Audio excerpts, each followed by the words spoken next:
Saat dunia mengira tekanan Amerika hanya berhenti di meja diplomasi, Washington justru melempar ancaman yang lebih dingin dan lebih berbahaya. J.D. Vance terang-terangan berkata Amerika Serikat masih memiliki berbagai alat yang belum diputuskan untuk digunakan, dan Donald Trump siap mengaktifkannya jika Iran tidak mengubah perilakunya. Tapi masalahnya ancaman itu datang di saat realitas perang sudah berbicara lebih dulu. Sejumlah alutsista Amerika Serikat dan Israel justru sudah lebih dulu jadi korban keganasan serangan Iran. Jadi ini bukan lagi soal siapa yang paling keras bicara, melainkan siapa yang masih sanggup menahan kerugian ketika perang terus menelan aset tempur bernilai tinggi satu demi satu.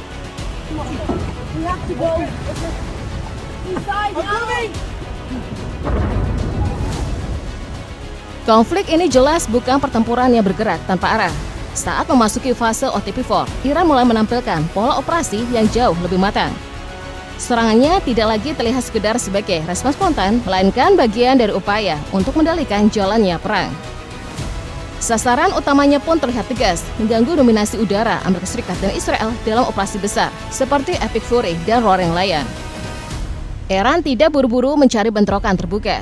Mereka justru memilih menghantam titik-titik yang paling menentukan, dari pangkalan, jalur suplai, sampai misi penyelamatan. Disinilah nama MC-130J Komando Second muncul sebagai salah satu aset yang paling menyita perhatian. Pesawat ini punya fungsi yang sangat penting dalam operasi khusus. Ia biasa dipakai untuk menyusupkan pasukan, menjalankan misi khusus di wilayah berisiko tinggi, sampai mengevakuasi personel yang jatuh di area musuh.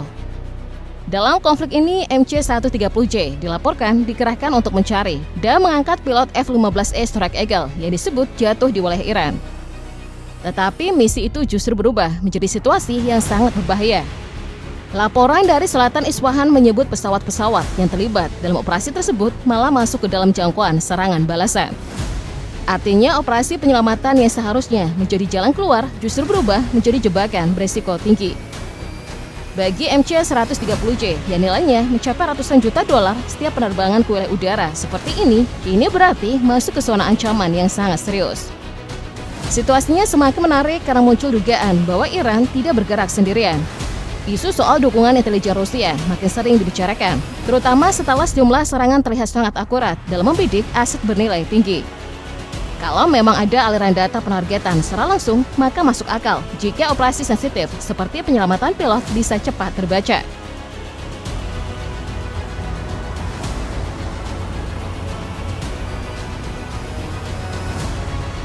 Setelah pesawat besar, perhatian kemudian jatuh ke aset yang jauh lebih kecil tetapi sangat penting, MH Little Bird. Helikopter mungil ini selama bertahun-tahun dikenal sebagai salah satu alat paling lincah dalam operasi pasukan khusus. Dalam Epic Fury dan Roaring Lion, perannya sangat vital untuk mobilitas cepat, terutama dalam penyusupan dan evakuasi di medan sempit, padat, atau berbahaya.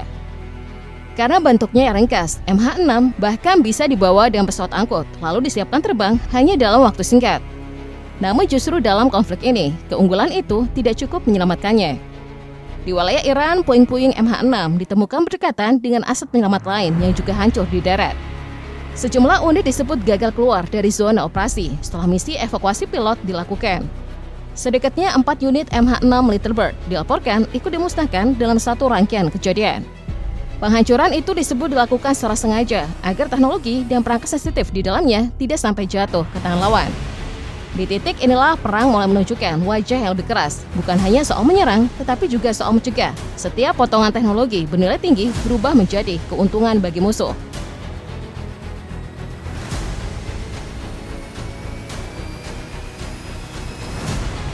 Sekarang kita masuk ke salah satu elemen paling penting dalam logistik udara, Boeing CH-47 Chinook. Dalam operasi Epic Fury dan Roaring Lion, helikopter ini bukan hanya berfungsi sebagai alat angkut biasa. Chinook menjadi salah satu penggerak utama untuk memindahkan pasukan, kendaraan, dan suplai tempur menuju titik-titik yang paling krusial di medan operasi. Justru karena nilainya sangat penting, Chinook berubah menjadi sasaran yang sangat berharga. Di sebuah pangkalan militer di Kuwait, satu unit dilaporkan terkena serangan drone ketika masih berada di darat. Serangan itu terjadi dalam gelombang yang terkoordinasi, menghantam area logistik dan memicu ledakan besar, hingga helikopter tersebut hancur sebelum sempat dipakai. Pangkalan yang selama ini dikenal sebagai hub utama pun mulai terlihat rapuh, apalagi ketika fasilitas di sekitarnya ikut terkena dampak.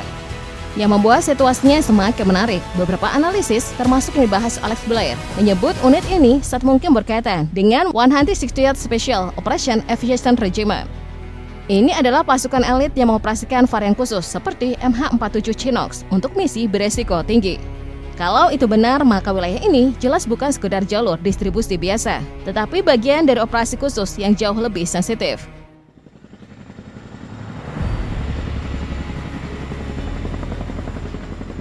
Setelah itu, sorotan beralih ke pesawat serang darat yang sudah lama dikenal karena reputasinya, A-10 Thunderbird II atau Warthog.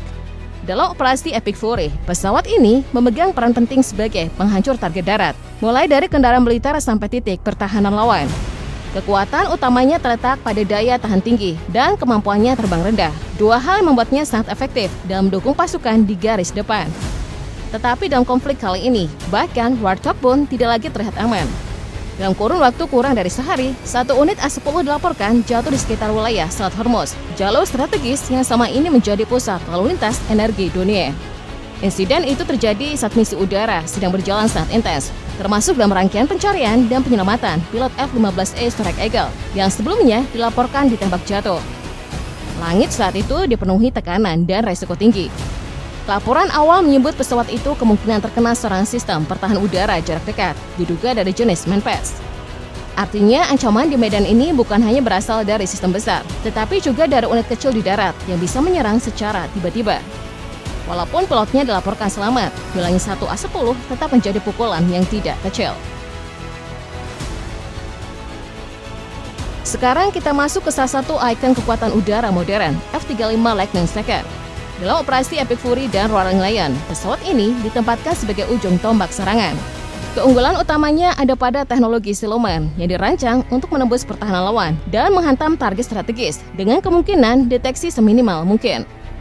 Selama ini F-35 kerap dipandang sebagai aset tempur yang nyaris tak tersentuh. Tetapi dalam konflik kali ini, gambaran itu mulai bergeser.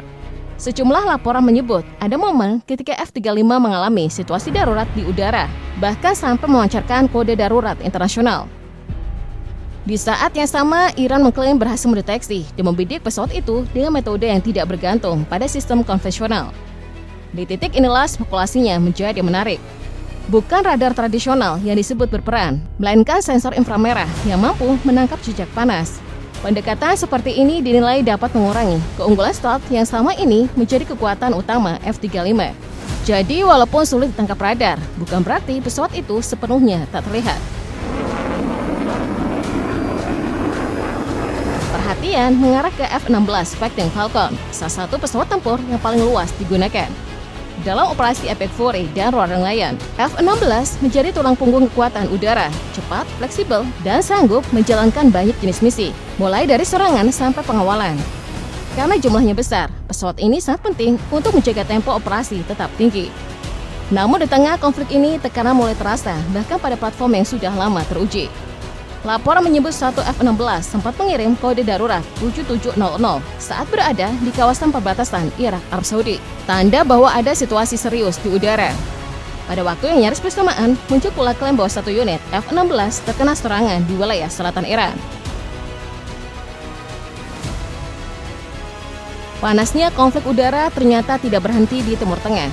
Dampaknya mulai menjalar ke Eropa, ketika sejumlah negara mengambil langkah tegas dan membatasi bahkan menutup wilayah udara mereka untuk pergerakan militer Amerika Serikat dan Israel. Austria menjadi salah satu yang terbaru. Sebelumnya, Spanyol dan Italia lebih dulu memperketat akses. Prancis mengambil langkah yang lebih selektif, sementara Swiss menolak banyak permintaan dengan alasan netralitas. Menjelang akhir rangkaian konflik ini, angka-angka mulai bicara lebih keras daripada pernyataan politik. Laporan yang beredar menyebut hampir 100 alutsista Amerika Serikat dan Israel telah menjadi sasaran, mulai dari drone, helikopter, hingga jet tempur. Kerugiannya bukan hanya soal banyaknya unit yang rusak atau hilang, tetapi juga soal biaya yang terus membengkak. Israel sendiri diperkirakan sudah menghabiskan sekitar 15 miliar dolar hanya dalam beberapa minggu, dan angkanya masih terus naik seiring konflik berjalan. Sementara itu, data soal korban tewas dan luka memang belum sepenuhnya terbuka. Tetapi intensitas tempurnya menunjukkan bahwa beban di kedua pihak sama sekali tidak kecil. Tekanan juga mulai terasa di dalam negeri masing-masing. Di Israel, gelombang protes anti perang terus membesar. Di Amerika Serikat, pergantian dan mundurnya sejumlah pejabat militer memberi sinyal adanya ketegangan di dalam tubuh sendiri. Publik pun mulai mempertanyakan kemana arah operasi ini dibawa dan apa sebenarnya hasil yang sudah diperoleh.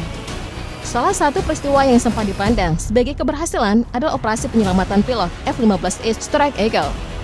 Namun bila dilihat lebih dalam, hasil ini justru tampak seperti kemenangan yang sangat mahal. Untuk menyelamatkan satu pilot, berbagai alutsista justru hilang atau rusak di tengah prosesnya. Sebuah kemenangan yang terasa semu dan pada akhirnya menegaskan satu kenyataan. Harga perang ini jauh lebih besar daripada yang terlihat di permukaan.